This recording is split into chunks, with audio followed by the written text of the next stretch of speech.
ನಿರಾಸೆ ಆಗಿದೆ. ಮಲತಾಯಿ ಧೋರಣೆ ಮಾಡಿರೋಂಥದ್ದು ಭಾಳಷ್ಟು ಸ್ಪಷ್ಟವಾಗಿ ಕಾಣ್ತಾ ಇದೆ.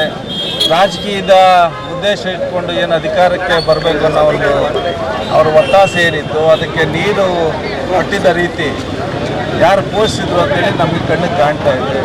ಆಂಧ್ರ ಪ್ರದೇಶ ಮತ್ತು ಬಿಹಾರಕ್ಕೆ ಹೆಚ್ಚಿನ ಒತ್ತು ಕೊಟ್ಟಿರುವಂಥದ್ದು ಅವ್ರನ್ನ ವಿಶ್ವಾಸ ಉಳಿಸ್ಕೊಳ್ಳೋಂಥ ನಿಟ್ಟಿನಲ್ಲಿ ಹೆಚ್ಚಿನದಾಗಿ ಮೋದಿಯವರು ಮತ್ತು ಅವರ ತಂಡ ಏನಿದೆ, ನಿರ್ಮಲಾ ಸೀತಾರಾಮನ್ ಅವರ ಬಳಗ ಸಂಪೂರ್ಣವಾಗಿ ಸರ್ಕಾರ ಉಳಿಸ್ಕೊಳ್ಳೋಂಥ ನಿಟ್ಟಿನಲ್ಲೇ ಒಂದು ಪ್ರಾಮಾಣಿಕ ಪ್ರಯತ್ನ ಮಾಡಿಕೊಂಡು ಯಶಸ್ವಿ ಬಜೆಟ್ನ ಮಂಡಿಸಿದ್ದೀವಿ ಅಂತೇಳಿ ಅವರ ಬೆನ್ನನ್ನು ಅವ್ರು ತಟ್ಕೊಳ್ಳೋಂಥ ಕೆಲಸ ಆಗ್ತಾಯಿದೆ.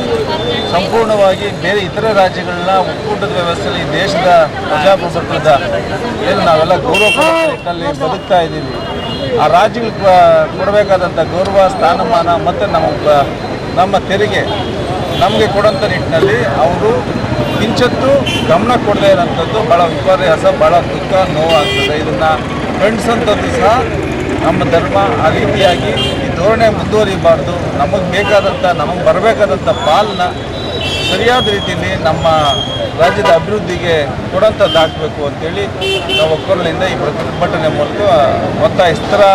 ಭಾರತದಲ್ಲಿ ವಿಶೇಷವಾಗಿ ಬಿಹಾರ, ಅದ್ರ ಜೊತೆಗೆ ಹಲವಾರು ರಾಜ್ಯಗಳು ಅವರ ಸರ್ಕಾರ ಏನು ನಡೆಸ್ತಾ ಇದ್ದಾರೆ, UP ಇರ್ಬೋದು, ಆಂಧ್ರ ಪ್ರದೇಶ ಇರ್ಬೋದು, ಅವರಿಗೆ ಹೆಚ್ಚು ಒತ್ತು ಕೊಟ್ಟಿರೋಂಥದ್ದನ್ನೆಲ್ಲನೂ ಸಹ ಸ್ಪಷ್ಟವಾಗಿ ಕಾಣ್ತಾ ಇರೋಂಥದ್ದು.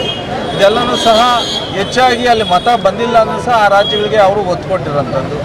ಹೆಚ್ಚಿನ ಅಭ್ಯರ್ಥಿಗಳನ್ನ ಕರ್ನಾಟಕದಲ್ಲಿ ಗೆಲ್ಲಿಸ್ಕೊಟ್ಟಿದ್ರು ಸಹ ಇಲ್ಲಿನ ರಾಜ್ಯದ ಬಗ್ಗೆ ಅವರಿಗೆ ಗಮನ ಇಲ್ಲದೇ ಇರೋಂಥದ್ದು ನಮ್ಮಗಳ ದುರ್ದೈವ ಅಂತಲೇ ಭಾವಿಸ್ಬೇಕು. ಜನ BJP ಬೇಕು, ಯಾವುದೋ ಅವರ ಅಜೆಂಡಾನ ಇಷ್ಟಪಟ್ಟಿದ್ದಾರೋ, ಒಟ್ಟಾರೆ ಈ ವ್ಯವಸ್ಥೆಯಲ್ಲಿ ಮತ ಹಾಕಿದ ಮೇಲೆ ಪ್ರಜಾಪ್ರಭುತ್ವದ ಒಂದು ಹಕ್ಕನ್ನ ಪಡ್ಕೊಂಡು ಅವರು ಕೆಲಸ ಮಾಡೋಂಥದ್ದು ಅವ್ರ ಜವಾಬ್ದಾರಿ. ಗೆದ್ದ ಮೇಲೆ ಎಲ್ಲ ರಾಜ್ಯಗಳನ್ನು ಒಂದೇ ರೀತಿಯಾಗಿ ನೋಡೋಂಥದ್ದು ಸಹ ನಾವು ನಿರೀಕ್ಷೆ ಮಾಡಿದ್ದಂಥದ್ದು. ಈಗಾಗಲೇ ಅತಿವೃಷ್ಟಿ ಆಗ್ತಾಯಿದೆ, ರಾಜ್ಯದಲ್ಲಿ ಬರದ ಛಾಯೆ ಇತ್ತು, ಅದರ ನಂತರ ಈಗ ಅತಿವೃಷ್ಟಿ ಆಗ್ತಾಯಿದೆ. ಸಾಕಷ್ಟು ಸಮಸ್ಯೆಗಳು ನಾವು ನೋಡ್ತಾ ಇದ್ದೀವಿ. ಗುಡ್ಡ ಕುಸಿತಗಳಾಗ್ತಾಯಿದೆ.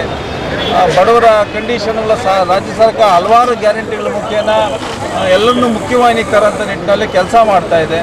ರಾಜ್ಯ ಸರ್ಕಾರಕ್ಕೆ ಸ್ಪಂದಿಸೋಂಥ ನಿಟ್ಟಿನಲ್ಲಿ ಯಾವುದೇ ರೀತಿ ಕಾರ್ಯಕ್ರಮಗಳನ್ನ ಇಲ್ಲ, ಇವ್ರ ಜೊತೆ ಕೈ ಜೋಡಿಸೋಂಥದ್ದು ಆಗ್ತಾ ಇಲ್ಲ. ಎಲ್ಲ ವಿರುದ್ಧವಾಗಿ ನಡ್ಕೊಳ್ತಾ ಇರೋಂಥದ್ದು. ಮೇಕೆದಾಟು ಯೋಜನೆಗೆ ಅನುಮೋದನೆ ಕೊಡದೇ ಇರೋಂಥದ್ದು, ಅದರ ವಿಚಾರವಾಗಿ ಕಿಂಚತ್ತು ಗಮನ ಕೊಡದೇ ಇರೋಂಥದ್ದು. ಭದ್ರಾ ಮೇಲ್ದಂಡೆ ಯೋಜನೆ, ನೀರಾವರಿ ಯೋಜನೆಗೆ ಹಣ ಕೊಡದೇ ಇರೋಂಥದ್ದು. ಇವೆಲ್ಲ ಏನು ಕಾಣ್ತದೆ ಅಂದರೆ ಎಲ್ಲೋ ಕರ್ನಾಟಕಕ್ಕೆ ಬೇಕಂತಲೇ ಮೋಸ ಮಾಡೋಂಥ ಉದ್ದೇಶ, ಹಣ ತಡೆ ಹಿಡಿಯೋಂಥ ಉದ್ದೇಶ ಇವರಲ್ಲಿ ಅಡಗಿದೆ ಅಂತ ಕಾಣ್ತಿದೆ.